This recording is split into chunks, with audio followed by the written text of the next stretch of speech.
Hello everybody, this is me Quad. Today we're reviewing the Generation 1 Mirage. And yeah, this is what I meant by most easily broken G1 toy, and also the most, not the most, but the one that's kind of hard to get a hold of because he ain't cheap. Mostly because they can never re-release him because of the mold thing I was talking about earlier, about it being lost or damaged. We don't exactly know which, but the mold can't be used is the point. So yeah, some notable things is as this a Goodyear on the tires. Yeah, that joint's loose on here. That's really the only loose joint. I did actually have the waist break, but it broke off really cleanly, so I was able to actually glue it back. And as long as you're fucking careful, you won't really have to worry about that. But the waist joint is one of those things that could break on anybody, really, because of it's like this thin piece of fucking plastic. I would show you, but that would require unscrewing this and then hoping to God nothing breaks, putting it back on. So yeah, I'm actually thinking of buying a bootleg of the red version, which was a Diaclone version, which is almost impossible to get. But it's like they weirdly did the chrome in like fucking gold. So I was thinking of doing is just unscrewing the whole thing and then taking the chrome pieces and then just pitting them in fucking what's it called? In some like alcohol, isopropyl alcohol. Let it sit there for a while to remove the paint, and then redo the chrome because they do have chrome pens and stuff like that. Or I could airbrush it too, but just my current limited situation, it's easier at chrome pen.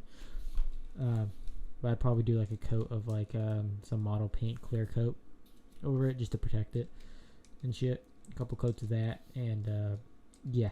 So if I do that project, I'll actually do a whole video talking about that whole process. But yeah, until then, we got this video to go. So without further ado, yeah, he rolls. Hooray for G1 rolling really well.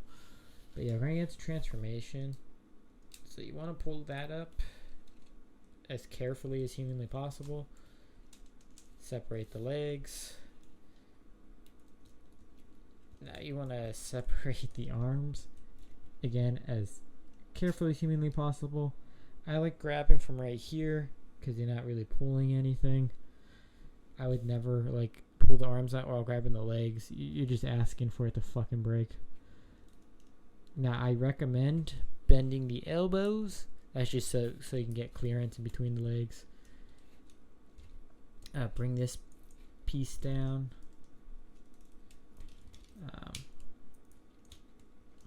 And then fold those back. Turn that waist around. And there you go. You got Mirage. Now, he does have quite a bit of articulation for a G1 figure. Because of how he transforms, you do get a waist swivel. But again, that waist is actually what causes the fucking breakage. You do get wrists, which are nice. Very nice wrists. But yeah, he can hold again. Shit. Oh shit, oh no. Okay, I accidentally pushed the legs down. Is that still? Okay. I'm trying to be as careful as possible because I don't want to break it again. Like, the waist literally sheared on me. It was like, if you ever dealt with a toy with gold plastic, that is pretty much what fucking happened with the waist. Fucking, like, just ridiculous. But here's a good look at that head sculpt. Very nice, very nice. Here's comparison with Wheelie. I was quite surprised that, well, not entirely surprised at his size, because if you compare him to something like, let's say, Hound, they're about the same size. Because I remember Hound being this short, but however, I don't have a G1 Hound to compare right now. I do own a vintage G1 Hound. He's missing all of his accessories, but he's in good condition, not loose or anything like that. Stickers could be in better shape, but that's the only thing I could complain about there. So yeah. That being said, Mirage is actually kind of fun when you get past the whole scary breakage situation. Because honestly, if you're just careful with it and don't fucking just be as humanly careful as possible with that waist, he's a fun little figure to transform back and forth. And then he can decent articulation for an early Generation 1 figure. Or Diaclone even. Since a lot of that first 2 years of Transformers is Diaclone. These figures were kind of developed and engineered before, well, when they came out in the US, because they were out in Japan for quite a bit beforehand. You do get some extra missiles and stuff. My missile launcher, unfortunately, does not work. The spring's busted. I don't really care, because he's just a display piece, and yeah. Honestly, if it wasn't for like the spring-loaded missiles, keeping the missiles from being lost, because I think if you remove the springs out of a lot of these, the missiles would just kind of sit loosely, kind of like how that is. You just fucking lose it. That's the one thing I like about the Datsuns. They just removed the spring entirely, but then made it so that the missiles sit in there fine, snugly. They should reissue the Datsuns.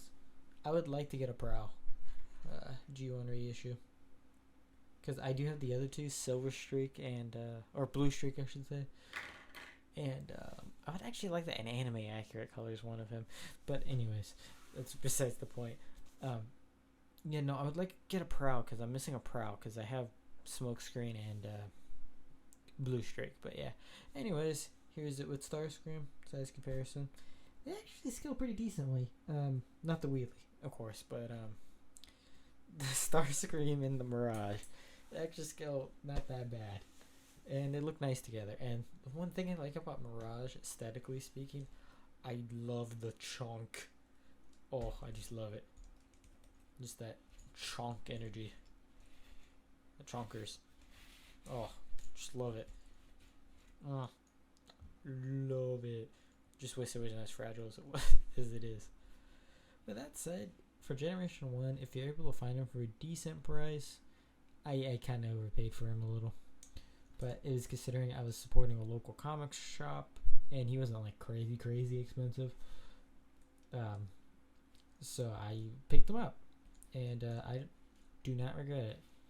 He's a fantastic little figure. And yeah.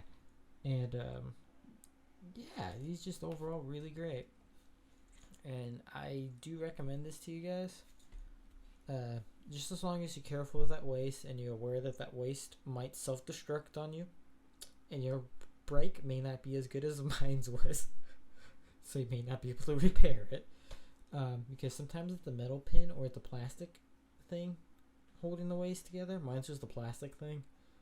If you have the metal pin in there, you're kind of fucked. Unless you can get a pin of the similar size. I don't know how the metal pin one works, because I don't have that one. So, yeah. That's been our look at the original G1 Mirage. I hope you guys like this video. Please comment, subscribe, do all that doodads. And yeah, and we'll be back with our next video, which will be actually an unboxing, first impression / review. So yeah, until then, peace out.